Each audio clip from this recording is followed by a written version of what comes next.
Niretzat ohore handia da Eusko Legebiltzarrak antolatutako ekitaldi honetan parte hartzea. Nire irakaskuntza hementxe kaiean 1957an hasi nuen, arrantzale eta arrain artean. Benetan, izkutuko ikastola txiki hartan, 11 ikastaro egin nituen. Inoiz ahaztuko ez ditudanak. Ikasle txintxo eta guraso fin haien artean. Bestelakoak ere pasan nituen, garai hartako agintariek jartzen zizkiguten oztopoekin. Magisteritza bukatu ondoren, Elbira Zipitria irakasle, euskaltzale, abertzale eta pedagoga ondiarekin bere ikastola txiki hartan, Aldezarreko Fermin Kalbeton kaleko etxean, urtebeteko praktikak egiteko sortea izan nuen. Garai hartan ere, sarritan gertatu ohi den bezala, ez zitzaion eman merezi zuen errekonozimendurik horrelako pedagogia aurrerakoiaren bideak ireki zituen emakumeari.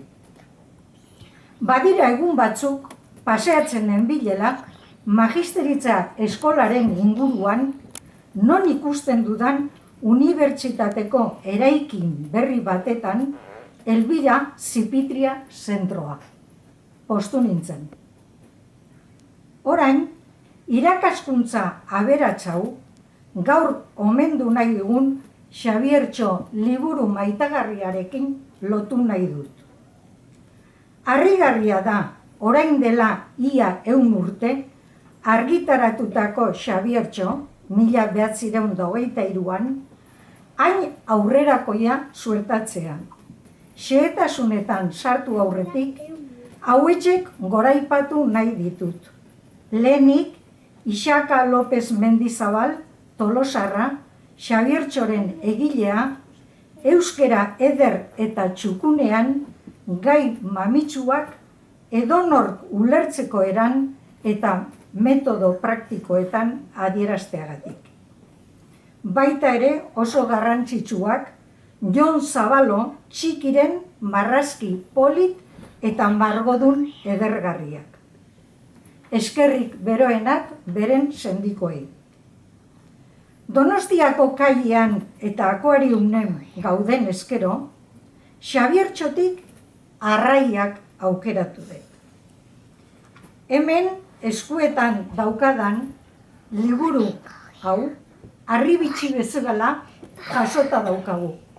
Elbira Zipitriak bere bizitzan erabilitako liburua da. Beraz, 70 bat urte edo baditu. Eta orain, arraiak irakurriko dizuet. Arraiak urpean bizi dira, eta urpean arnasa hartzen dute. Uretatik ateratzen baditugu, berehala hiltzen dira. Itsasoan sortzen diren arraiei urgaziko arraiak deitzen zaie. Eta hoien artean, txardina, legatza, bakailoa daude. Besteak urgezakoak dira, eta hoietan amorraina oso ezaguna da. Beste batzuk berriz, urgazia eta urgeza biltzen dan tokian bizi izaten dira. Izokia adibidez.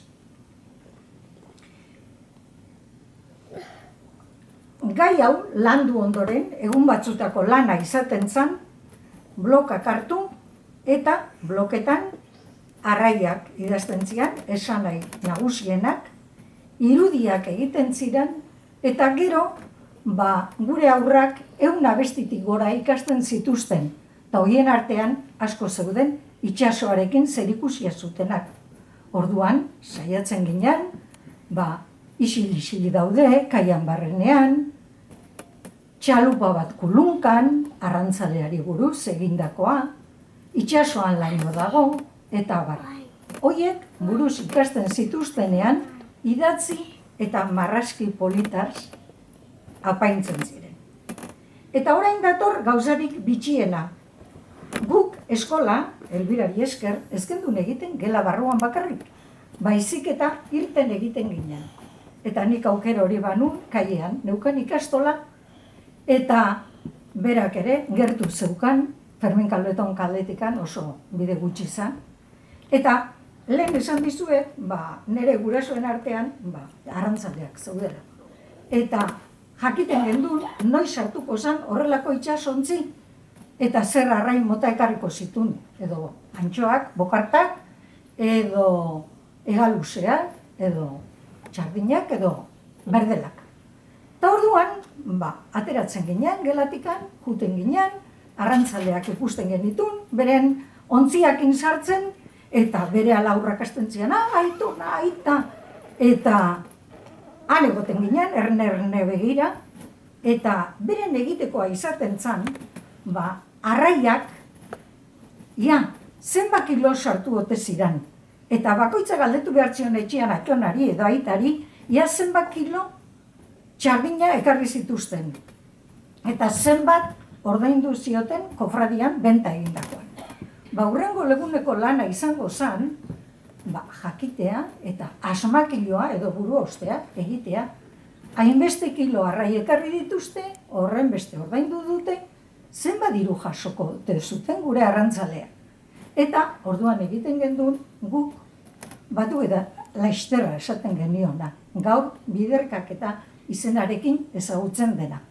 Baita ere, izaten zan, itxasontzian horren beste gizonek lan egin dute. Eta horren beste diru jaso dute. Zenbat egokitu ote zaio bakoitzari. Orduan, hor dator, zatik da. Eta horrela, bukaeran, izaten zan beti, lehen ikusi dugu, Xabiertxo eta Ixiartxo ondartza etorri zirenean, nola bukatu duen esanaz, umeak txintxo portatzen diranean, gurasoak horrelako sariak ematen dizkiotela umeei. Hemen ere, bazan ikaskizun bat. Eta zan, arrantzaleak oso bizimodu latza, gogorra, eramaten zutela itsasoan. Lan asko, zaila, ekaitzen artean, eta bar. Orduan, ikasgaia zan, eskerrak ematea arrantzaleai, guregatik egiten zuten lanagatik, beraiei esker guk arrai freskoa jaten genuelako. Eta orain bukatzeko arraiaken bakarrikan ez dut gelditu nahi, eta aipatu nahi dut Urguil mendia. Guretzako beste gela bezin garrantzitsua zen, ikasgela bezala zen.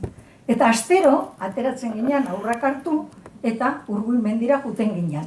Eta ni herri txikikoa naiz, Usurbilkoa, zuhaitzak eta ezagutzen ditut, baina han Elbirakin ikasi nun, zein izen zituzten zuhaitzaiek. Mota asko daude Urguil mendian, eta osto txapelketak eta egiten genituen. Landarean izenak eta danenak ikasten genituen. Eta xomorroak eta barekurkuiluak eta kakalardoak eta danak hartzen genituen, eta danak ondo aztertu eta begiratu eta bar. Eta niretzat oso gauza bitxia, Urguil mendian egiten genuna zan, lutelestia ikastea. Guretzat lutelestia hor ikusi ditut, erakusketan liburu hori ikusi dut, guk erabiltzen gendun, lutelestia geografia da. Eta geografia ikasteko, nik ez dut horrelako metodorik oraindik ezagutu. Iristen ginean, orgoien matxo deitzen zaion horta, eta jartzen ginean, ugartea, gendun, aurrez aurre, eta esaten gendu. Zer da ugartea? Gure zinguratua dagoen lur zatia, begira zer errexea. Eta baina eskerreta begiratu, eta begira, itxasoa sartzen da, lur zatian, izkolkoa. Eta beste aldea juten ginen, eta Monpas ikusten gendun. Eta Monpas, itxasoan sartzen den lur zatia. Eta egia esan, nik nire bizian eukan kakagoa, golfo, eta kabo eta itzoiekin, gure aurrek egun batean, 7 urtekin ikasten zituzten, zertzan izkolkoa, zertzan uartea, zertzan lurmuturra, eta bar. Donostiko mendiak eta ingurukoak eta ere oso ederki ikasten zituzten. Beraz, eskerrik asko etortzeagatik. Eta, bueno, Xabiertxo luzaroan izan dezagula.